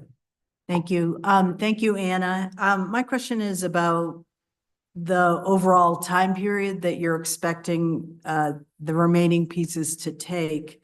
You have targets for phases, completed phase 1 mostly, and target for phase 2. What's the total contract term with Power School? Is it going to require extensions? And are there concerns about the funding? Right. So, Chair and board member, we are still looking at being completed with this project in the contract term specified, which is the completion of the entirety of the project by July of 2025. That is still our current target deadline. That hasn't changed. Some of these pieces, we're running into some of the complications, but overall, we still think that we are on track to meet that July of 2025 overall deadline. We don't foresee any long-term delays for this project. And as for the funding, I think that that's a question that the legislature may have to pick up, because this is a subscription model. And this is something that we're going to be looking at in the long run. This is something that is going to be $2.8 million or more. And that's something that we're going to have to look at pretty seriously in collaboration with the legislature on how this project continues past this initial implementation and rollout. Mr. Chair. Anna, when you said 2.8 million, is that like the annual subscription fee? It is, yes. The cost, okay. Thank you. Dr. McLean. Thanks so much. And thanks so much, Anna, for the great report. My question's probably not a surprise. I've long heard as part of these conversations that once the data went to the data lake, that then that is the time when the university systems data could be connected to the K-12 data, could be connected to the DLI data. And I'm just wondering if you can speak to that component and where that is, and just update us all. Sure. So that, of course, is also part of the House Bill 949 committee, that Education and Workforce Data Governing Committee. And I know that that's something they're working on. Some of the concerns that we have in the long run are that we do need to follow FERPA. We do have privacy concerns about our data and what is shared, how it's shared, when it's shared, all of those exciting questions that we have to answer. And so we are looking forward to figuring out that process in collaboration with that committee, in collaboration with those other partnering agencies. And we are happy to share what we can as appropriate and as outlined by law. And that may come in that connected intelligence data lake, and it may come at a different part of the project, just depending on what data is going to be shared and for what purpose. Follow up, Mr. Chair. And can you just tell me the anticipated date? And you might have already said it, but for that connected intelligence data link, for whatever data would be shared? So right now, the focus of this project is just on the OPI side to get everything flowing from our systems into connected intelligence, and then from connected intelligence into that dashboarding, analytics, and insights system. That's our focus with this project. And in terms of a timeline for when we can share information outside of our system, I think that that's something that, again, is being worked on with that committee, and is something that we're going to have a process set up for requests to share that information. And we're going to be looking very carefully at where that information comes from. And so I'm sorry I can't give you an exact date or a target date for that, but I know that that's something that is being worked on in that 949 committee, and we'd be happy to get some of that information to share out to you as well. Well, thank you, Anne. I appreciate your ongoing work and commitment to this. We appreciate it. Any other board members? Thank you, Anna. It's been a long process getting to this point, and I think you say July 25. That seems awful optimistic. There's a lot of work still to be done, but I appreciate all the hard work in getting this rolling. We've been something that's been talked about for a very long time in the state, so I appreciate it. Superintendent? Thank you, Dr. Tharp. If I could just put some sugar on top of this, just as a reminder. We used COVID dollars for this, a little bit more than 8.5 million into a subscription model.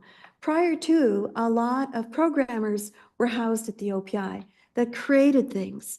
But recognizing advent of technology and the quickness that the acceleration that technology has, that it comes in and then it goes out so quickly. We determined that having a relationship with a subscription model and also having that partnership with other parts of government, whether it's Department of Post-Secondary, whether it's Department of Labor or the Department of Administration, that subscription model and sharing that vendor contact would be the forward process. I do also want to say, in recognizing the governor's budget that came out on Friday, that the subscription model was also included in that decision package. So it doesn't mean that it's secure at this point. It still has to go through the legislative process and recognizing the budget, but understanding that technology is expensive and wanting to make sure that we do everything we can to simplify our school districts so that they can teach, that they can embrace children within their communities, and that government can be most efficient within all frames of government.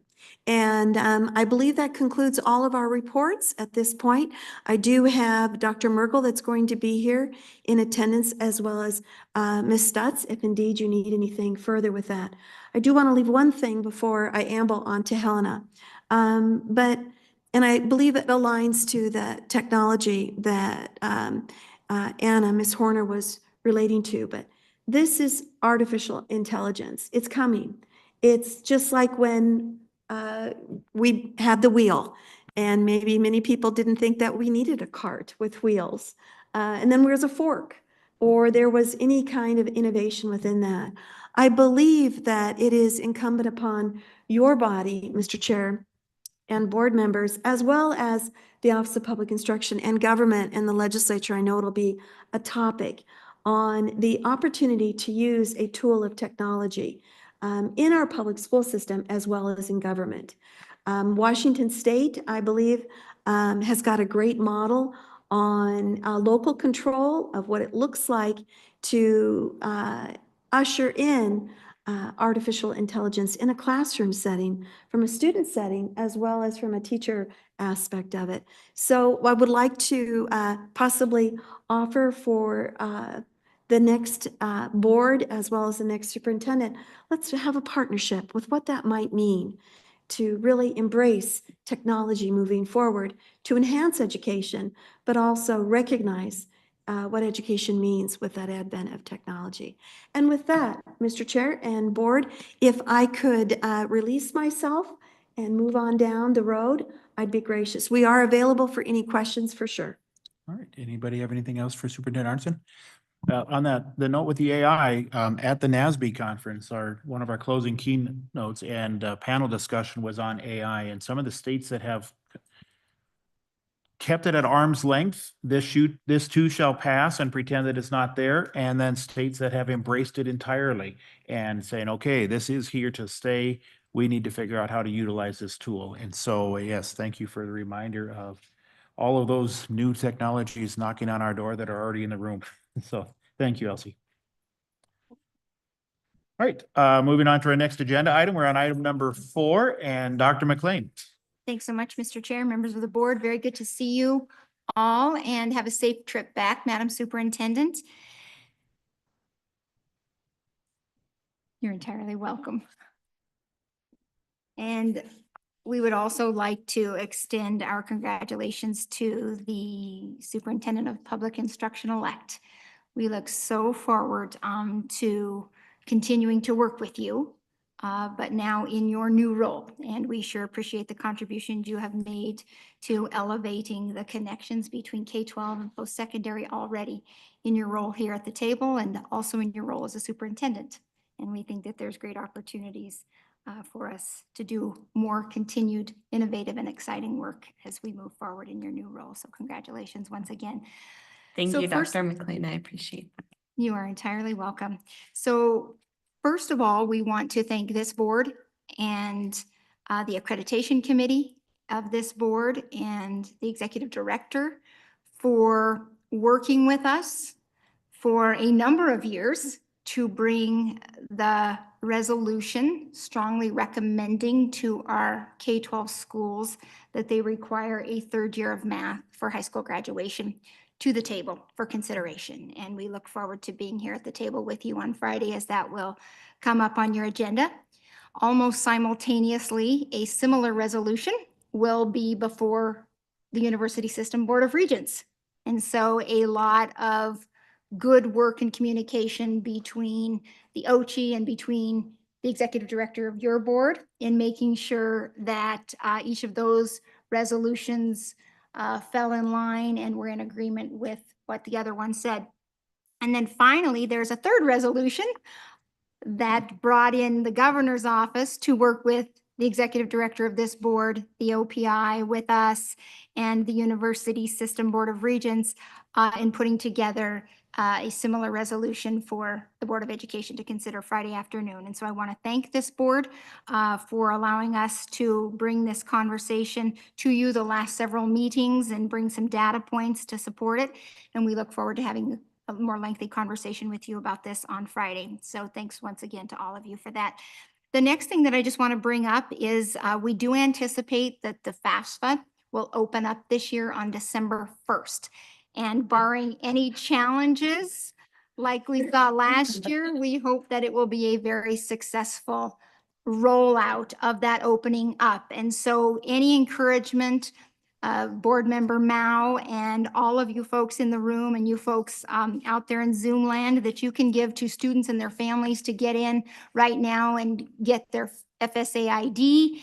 And then when it opens to go in and complete would be deeply appreciated. We know that there's a strong correlation between completing the FAFSA and students who are going to go to college the year preceding the FAFSA completion. So that's opening up and we look forward to working with you on continued communication to folks across the state in making sure that they complete that so that we don't leave millions of dollars on the table. The next thing that I just wanted to update you quickly on is I am just out of an AMA Council meeting this morning. We met up at American Indian Hall and it was a showcase of just extraordinary practices across the 16 campuses of the university system designed to support more American Indian students onto our campuses, retain them to greater degrees, and then see those completion numbers continue to grow. And on that front, we did post another year of gains on American Indian student enrollment, a little over 5%. And really, it's not happening here or there. It's happening across the system. So some really extraordinary pieces there.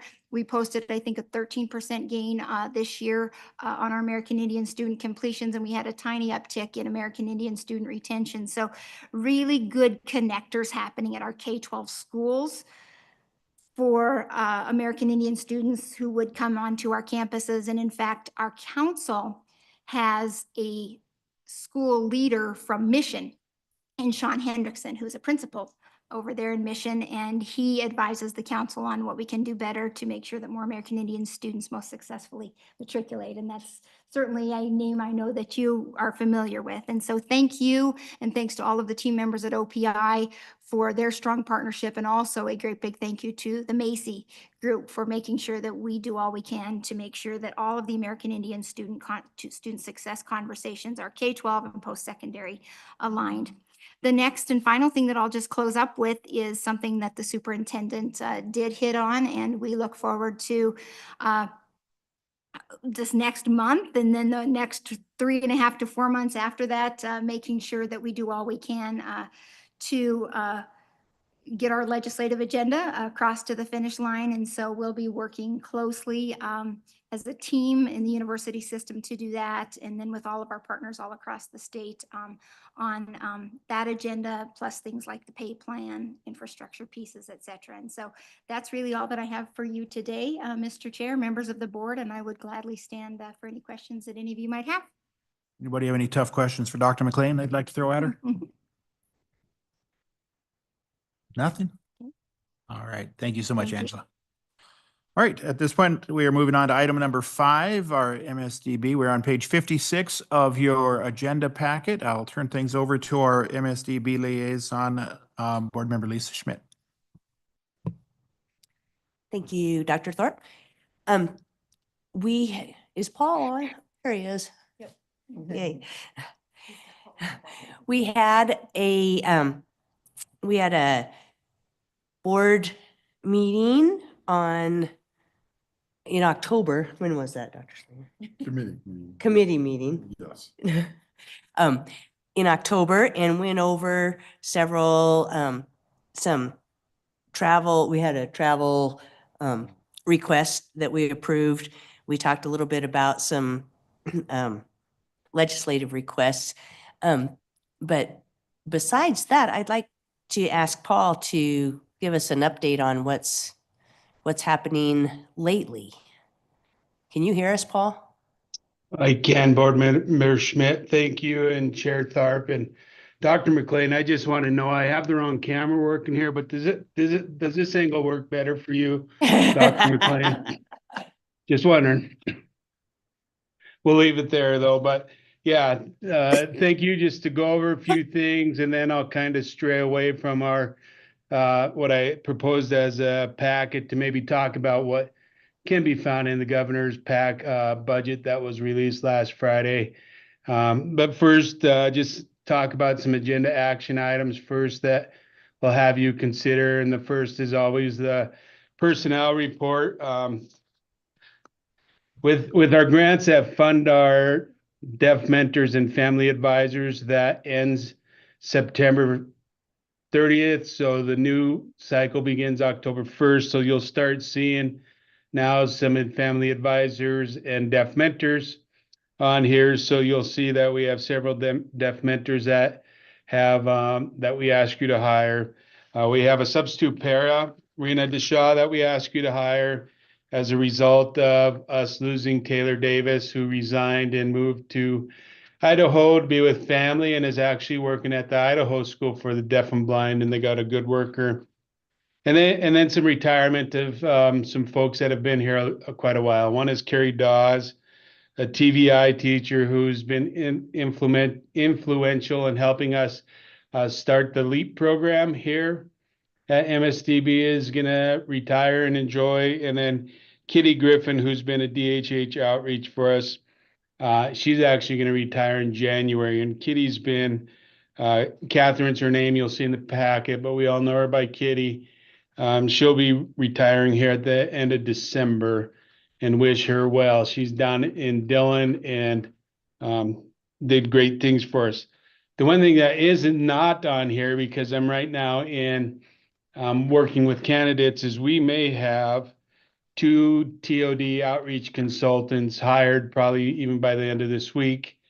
One is from Missoula, just moved here from Texas, fell in love with Missoula on our way to Plains this summer.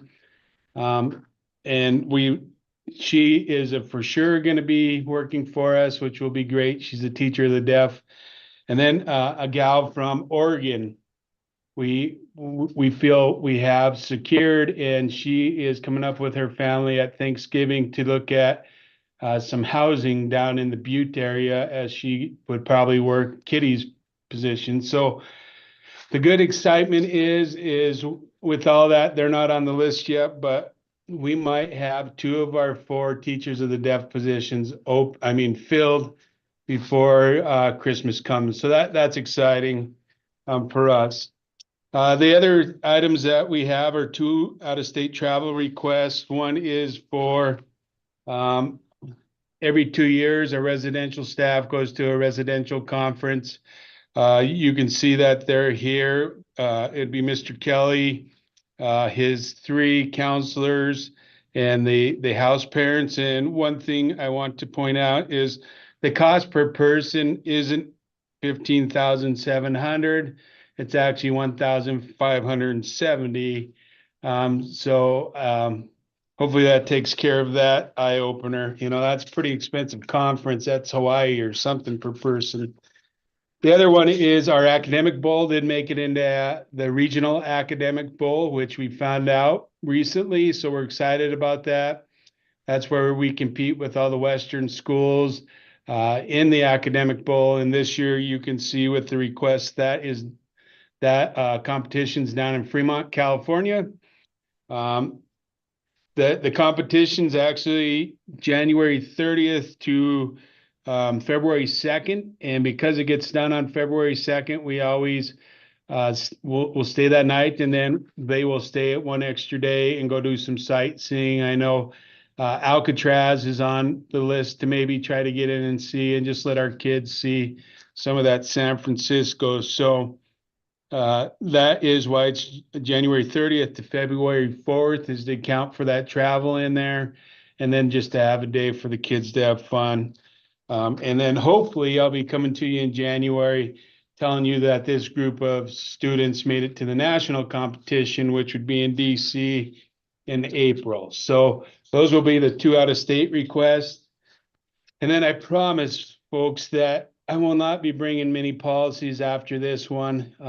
We're almost done. I think I made that promise last time, but we have some final readings for you. The 3000 series that were new policy last time, and the 3000 series is student policies that pertain to students, and I can ask any questions on answer any of those. But really, there's some forms and procedures that were required to be there in law, and things that should have been there in law, such as immunizations and medical exemptions, religious exemptions, things like that will now finally be in our policy book. The next series, 6000, is the 6000, 7000 series. That's administration and fiscal management. And again, those new policies deal a lot with other administrators, not the superintendent, how they're evaluated, and items like that. And then now we are getting into the 5000 series, where I'll ask you to approve today just the updated policies. The 5000 series are policies that deal with personnel, and some things that you'll see there are very common sense things that probably should have been updated. But for example, policy on political activity, military leave, breastfeeding in the school, things that we've been doing. We've just never had a policy. And you can see that all of them, except for the volunteers form, have asterisks saying they're required policies. So all those policies that we'll do first reading on today, or that's a 5000, sorry, I'm all confused, so correct me. But we'll do those first readings on the 5000 series. They're on page 107. And then the non-instructional operations is the 8000 series found on page 160. I'll ask you to approve those today. So Board Member Schmidt, I have my piles messed up here, so I probably gave some wrong page numbers, but that's what they deal with. And that's what I will ask for to be, for you to take action on today. Thank you. I appreciate that. Thanks very much for clarifying the 1,570 as opposed to $15,000 per person. I appreciate that on your out-of-state travel request to St. Augustine. I did have one other question for you on that out-of-state travel request. You wanted to go July 6th through the 11th, but then you said the conference is June 23rd to the 27th. So that would be a misprint because this was redone. So it's actually in July. It was going to be in June and they moved it to July. So we must not have caught that after we did the administration turn that in. So that's actually a July event. Okay, good. Thank you for clarifying that. Do we need to change that before we approve? Okay. Okay. Does anybody have any questions for Paul on the out-of-state or personnel, I guess? So I need to make a motion to. Yep. I'd like to make a motion to approve the hirings, the personnel actions for the MSDB. There's a motion. Second. To approve the personnel items, and seconded by Board Member Rasmussen. Any board member discussion? Board member discussion. Any public comment? All those in favor signify by saying aye. Aye. Opposed? Motion carries. All right. And I'd like to make a motion to approve the out-of-state travel request. Motion to approve the out-of-state travel request. Is there a second? Second. Seconded by Board Member Rasmussen. Any board member discussion? Mr. Chair, just to clarify, Paul, are the dates that are on in the board packet then for the St. Augustine conference, are the July 6th through 11th, is that correct? That's correct, yep. And then there might be a day extra to travel. So Jim we didn't switch the June dates, but the July dates are correct. Okay. Thank you.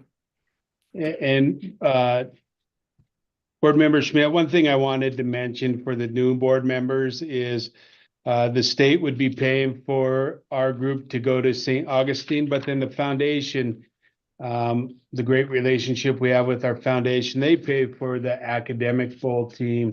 So you can see that funding there that they have around 7,100. That's funded by our foundation. Thank you for clarifying that, and we thank the foundation for their support too. Any other questions then on the out-of-state travel? Okay, we got a motion and a second on the table to approve the out-of-state travel. Any? Mr. Chair, and the motion reflects the corrected Yes, number? Okay, yes. thank you. Yes, Chris, the motion will reflect the correct dates. All right, any? And dollar amounts, yes. All we need is a decimal point there. So, all right, any further board member comment? Any public comment? All those in favor of approving the out-of-state travel request from MSDB signify by saying aye. Aye. Opposed? Motion carries. Board Member Schmidt. I have one more motion. I move to approve the final reading of the MSDB policies as they're listed in the agenda packet. Got a motion to approve the final reading on the MSD policy changes for the 3,000, 5,000, 6, 7, and 8,000 series. Is there a second? I'll second it. Seconded by Jane. Any board member discussion? Board Member Quinlan. Paul, congratulations for getting through all these policies. I was curious if getting these policies in place and the adoption of these policies, does that affect your Cognia accreditation at all? Because I know there was discussion with Cognia about needing to have some policies in place. Yeah, so Board Member Quinlan and Chair Tharp, it will strengthen our accreditation with Cognia and especially AER, which AER was looking for the volunteer policies that we did not have that we now have. So yes, the policies that were missing as we went through those accreditations are now found, and actually they're policies we should have had, and because of the lack of policy management over the 20, 30 years, weren't put in. So yes, that's correct. And I second that from Madeline. I inherited two schools with similar issues of not taking care of the policies over a long period of time, and it takes a while to get to the point where we finally are there. So thank you, Paul. All right, okay, we got the motion in a second. Any further board member discussion? Is there any public comment on approving those policies? All those in favor signify by saying aye. Aye. Any opposed? Motion carries. All right. Board Member Schmidt. Thank you, Paul, for all your hard work, and I don't think we have anything else. Okay. Well, Board Member Schmidt, Chair Tharp, if I could just share a few things that are not action items. And it's actually the exciting stuff. It's about the students. If you watch our Facebook page, you will see that finally, after about 18 months of practicing, our goalball team was able to compete in a tournament in Colorado last week. There was 4 teams there. They ended up third, and we had as young as 4th graders on the team, and all their teams were high schoolers, and we competed with them. So thank you to the board for giving us that chance last year to practice on you when you were here in May, because it got us a win and tied us against Colorado, and look forward to maybe doing some more in May, or hopefully the bowling alley is completed by then. But as a result of that, we've been invited to be part of the Western Goalball League, and just so you know, the goalball season is kind of like football season in Montana. So it's September, October, and November. And so we will be looking at possibly playing in New Mexico, Washington, Colorado. We're trying to set up a tournament on our campus for September next year. And one thing that is really exciting from this experience, and I'm not going to say names because we don't want him to hear it because he doesn't know it, but the actual U.S. Paralympic team has their eyes on one of our kids that was on that team last week and might begin an invitation to their developmental camp. So that's a pretty big thing. So, Mr. Ron, I think it was you last year that was taking his balls and during the practice, but that's exciting. So I'm sure I'll be coming to you with travel. Kids had a good time. We've already got kids and outreach students, one from Laurel that want to start traveling here once a month. So this is going to take off in a good way and get some of our outreach kids around the state involved as well. The other thing that happened this past weekend is we had, if you remember in the past, we've had deaf enrichment weekends and visually impaired enrichment weekends. With our new outreach director and new outreach staff this year, we wanted to try some different. So we actually, what was called CEDs, campus enrichment weekends, development weekends, and that's where we brought both of the disabilities on campus and had both DHH and TVI outreach kids on campus. We put them in classroom Friday, about 3/4 of the day Friday. They did some activities in Cottage Friday night, and then Saturday, the Air Force and the Air National Guard came up and did some rockets and things with them, and it was really awesome. And it was probably one of the best events, and that's according to our students that live here on campus that's been involved with those for years. They just really appreciated having both groups together, and it was a great environment, and we're already looking forward to that in the spring, and that was good. The last thing is just two more things, but one is reminder about the formal dinner. I've heard from some of you, but the formal dinner is this Sunday at 5. If you can make it from Miles City, maybe you can go up and pick up Mr. Tharp there on your way over there. But if you haven't and you would like to come, there's still plenty of food. Just let me know so we can make sure it's there. Then lastly, I just kind of wanted to touch briefly on the governor's budget, which we truthfully appreciate. We feel like we were heard and a lot of things that we asked for were in there.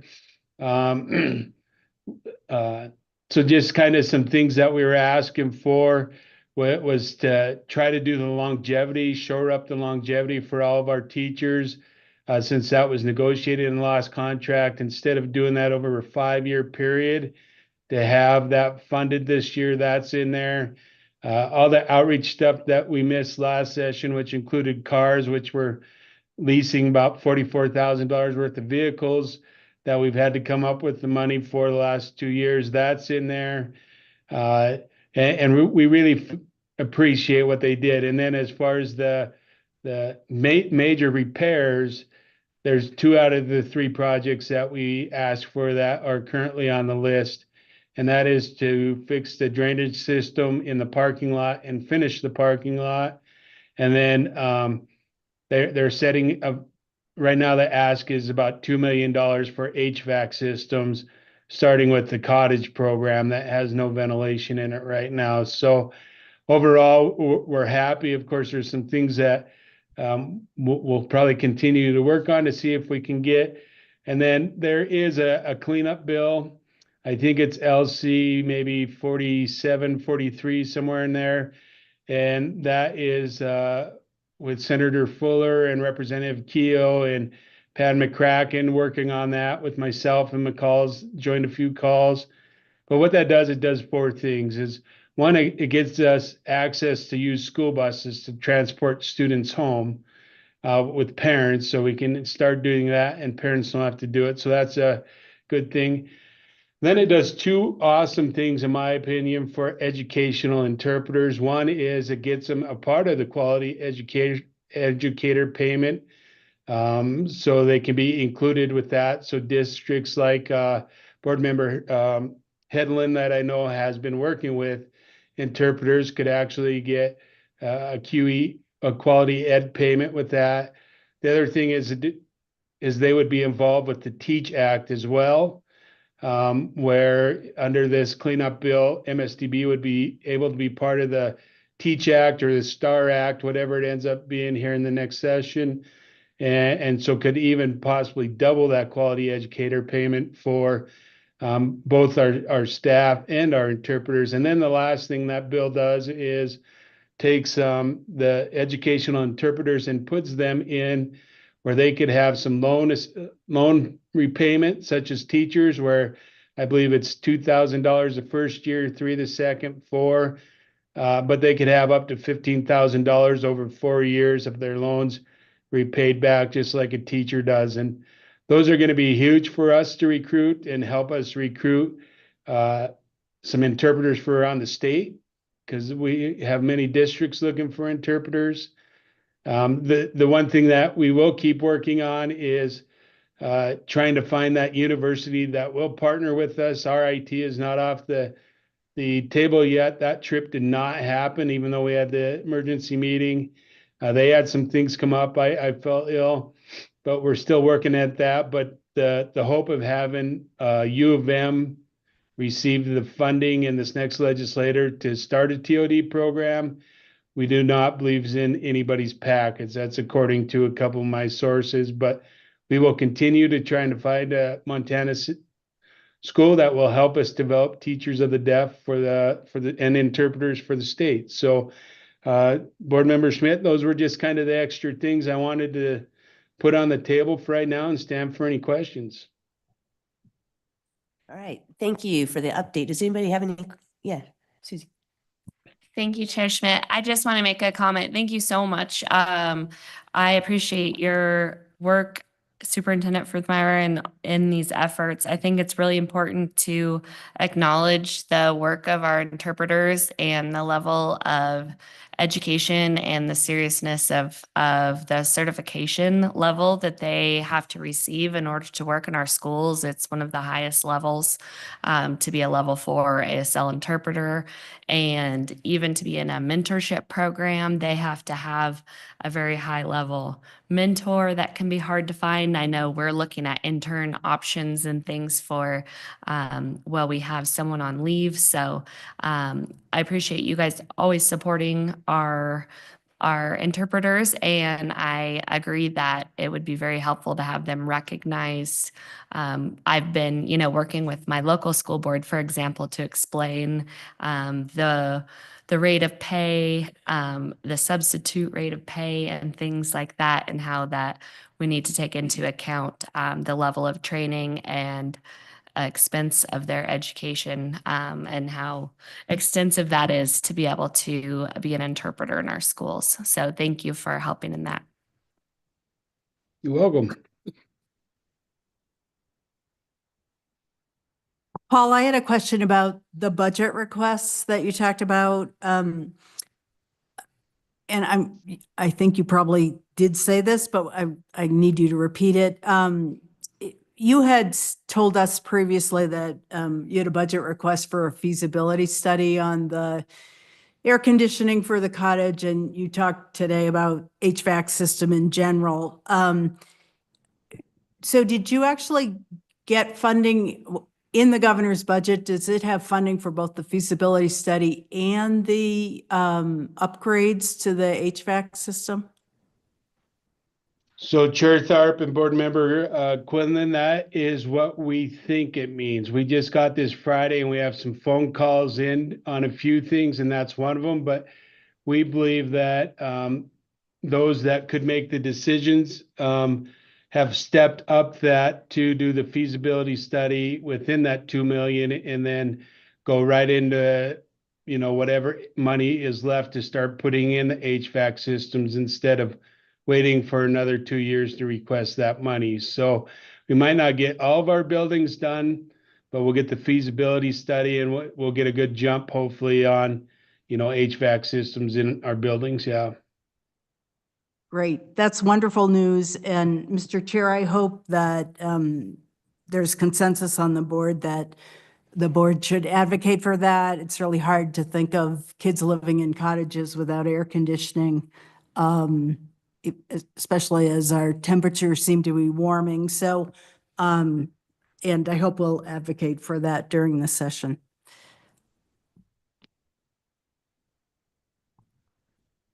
I would redirect that to our legislative chair, but I can't see that we would oppose any of those things. Would we, Renee? Nope. So, Nope. Any other questions or comments for Superintendent Firthmeyer? before Paul signs off, I just want to share, Paul did share with the committee, the MSDB liaisons that his school is dealing with the loss right now, the sudden tragic death of one of their employees and that affects any small school, and especially one as special as the student population that Paul serves. And so, Paul, we're praying for you and your entire MSDB family there as you navigate these tough times with the kids and your staff. Thank you. All right, if there's nothing else with MSDB, let's go ahead and take about a 5-minute recess. We'll reconvene at 4:10 and we'll hit our final item of business for today. Recess for 5.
Call this meeting back to order. Montana Board of Public Education. We are meeting in the Wilson School Administrative Building for Bozeman Public Schools. And today is November the 20th. The time is 4:13 p.m. We have one more agenda item on our schedule for today. At this point, I'll turn the meeting over to our Macy liaison, Chair Headland. Thank you. And I know Jordan is excused today. She let us know she was going to be busy, and she has been great at making sure to stay in communication with us and attend our meetings. So I completely understand that. And thank you, Chair Lankford, for all the work that she does with Macy. We've been talking regularly, and we're excited about upcoming Macy meetings. And I am excited to announce a couple of new members today and would like to make a motion to recommend them to join Macy. Go ahead. All right. So first, I'll just give a little bit of information about them. We have a SAM, a School Administrators of Montana representative, Edward Parisian. Thank you. I knew I was practiced and then still needed to check. Box Elder, Montana is where he's from. And Mr. Parisian has served for many years in educational leadership. He's served at Rocky Boy as well as with the Bureau of Indian Affairs. And he will make a great candidate to represent SAM. Then for Montana School Boards Association, we have Yancey Beston from Fraser, Montana. Yancey is an elected trustee of the Fraser School Board and also the vice chair for MTSBA's Indian School Board Caucus. So they will be happy to have Yancey represent MTSBA. So I would move to approve the Macy nominations for the School Administrators of Montana and the Montana School Boards Association, please. Got a motion to approve the two new appointees to the Macy Board. Is there a second? Second. I think Dr. Slinger got you by an edge there. So we'll give the second to Ron. Any board member discussion? Any public comment? Seeing none, all in favor of the two new appointees to the Macy Board signify by saying aye. Aye. Opposed? Motion Aye. carried. All right, and Not opposed. 4. yes, gotcha. Yes. Thank you. Okay, and Susie, your Macy representative is online now. Yes. Hi, Callie. How are you today? Hello, I apologize. I did not mean to be tardy. I must have got the time mixed up between 4 and 4:30. I thought I was early. Sorry. Oh, you about are that. just fine. These items are always fluid, so Okay. sometimes I just stay in touch with Jordan by text and let her know. So thank you for stepping in for her today. Would you like to give us a Macy update? Sure, I will do my absolute best, and I asked for forgiveness early on for any names or anything I might mispronounce, so please forgive me. My name is Callie Nicholson. I am the Urban Indigenous Representative on Macy, representing the Billings Public Schools, and I am also the Vice Chair. And I just wanted to give an update from our meeting that we held on November 6th. This was an informational session with capacity building, and you can see the following agencies that were all available that day that gave some different information. Obviously, the OPI, IFA Department, Tribal Student Achievement, Center for Education and Ecosystem Studies, Montana University Systems. The governor's office gave a report out on cell phone usage in school, which all of you can relate with. And then we had a para pathways and a STEM report as well. We would also like to congratulate our superintendent-elect on a successful campaign, and we look forward to working alongside and closely with you as we move forward. And then we also wanted to acknowledge that we're going to have a shift in our Macy board along with the new members that you had just voted on. Thank you for doing that. Joan Frankie is stepping into retirement. So a big congratulations, but we're sad for all of us and those at OPI. And then Jennifer Statham is also moving on to new positions. So there's lots of shifting going on at OPI, and so we're working the best we can to advise them and all those in their new roles. And then our next meeting will be held January 8th, and that will also be informational Zoom coming together. Do you have any questions for me? Are there any questions of the board? I don't believe so. Thank you for taking the time to join us today, Callie. We really appreciate it. And thanks for stepping up in a leadership role with Macy. Yes, thank you. All right. That was fast. Nice work. We'll talk to you soon. All right. Thank you. Bye. Okay, anything else? That's all for me. Thank you, Dr. All right, and along with the transition, with Susie leaving us, that means that there's going to be an opening on this board for somebody to serve as our Macy liaison. So you feel free to start your lobbying efforts to Mia McCall as far as who would like that posting. Yes, I will say it is an incredible group to work with. I've been honored to work with them, and Joan is already, really working to get the RSVPs locked in. So someone better get on board because I have not been responding. So thank you. All right, this wraps up our agenda items for today. McCall, you want to give us a brief on what's happening in Manana? You got it. All right. Tomorrow we are spending our whole morning doing some fun tours in the Bozeman community. Really excited for tomorrow. We will actually start our day basically where we just left the morning today. We're going to head back to Montana State University. We're going to have some conversations with faculty and students there. We'll be in the same room we were today. So same parking situation, walk across campus, same room. Then we'll head over to Morningstar Elementary, which is just north of the campus, so not too far.